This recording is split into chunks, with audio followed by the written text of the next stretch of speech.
Hi, this is Darren at Caffe del Doge in Palo Alto, California. Today we're going to show you how to make quality latte art as served here in the cafe, and we'll start with how to steam perfect microfoam. So to start, we need a cold pitcher and cold milk. As you steam the milk, the temperature gradually rises, and milk foam is ideally created before it reaches 100 degrees Fahrenheit.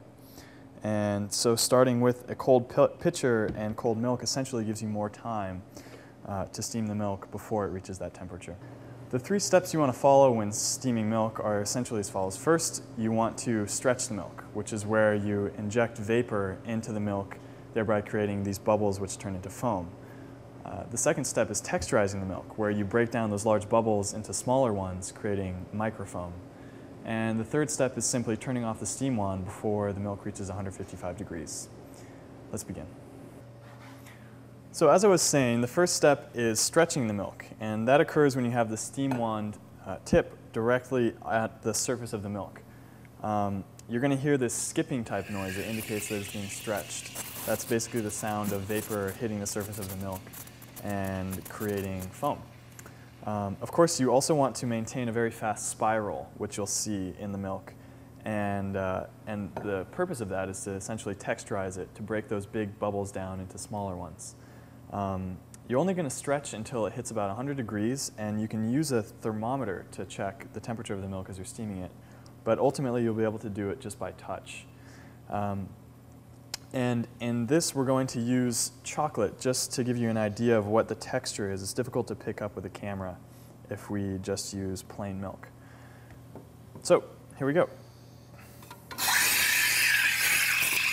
So right away, you hear that stretching noise. That's the sound of foam being created. And you want to steam it until the volume of the milk is about 33% higher than it was before. It's because you've created foam. Right now you hear that I'm not stretching it, I'm only texturizing, maintaining that fast whirlpool. And now that I feel that it's about 155 degrees, I'm going to take it off, clean the steam wand here, and our milk is ready to be served in a 12-ounce latte.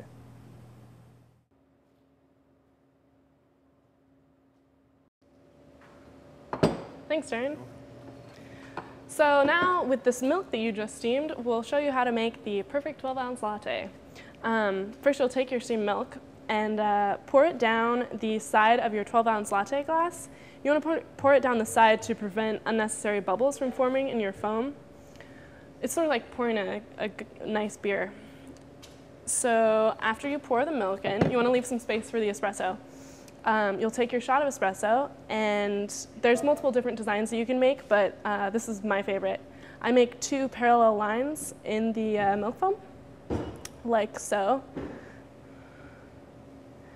And then you take your spoon, which we use like a sundae type spoon, and you place it in the foam. I put it at the base of the parallel lines, and then just swirl it back and forth with kind of a circular motion, and then it goes right back through. And there you have your perfect latte.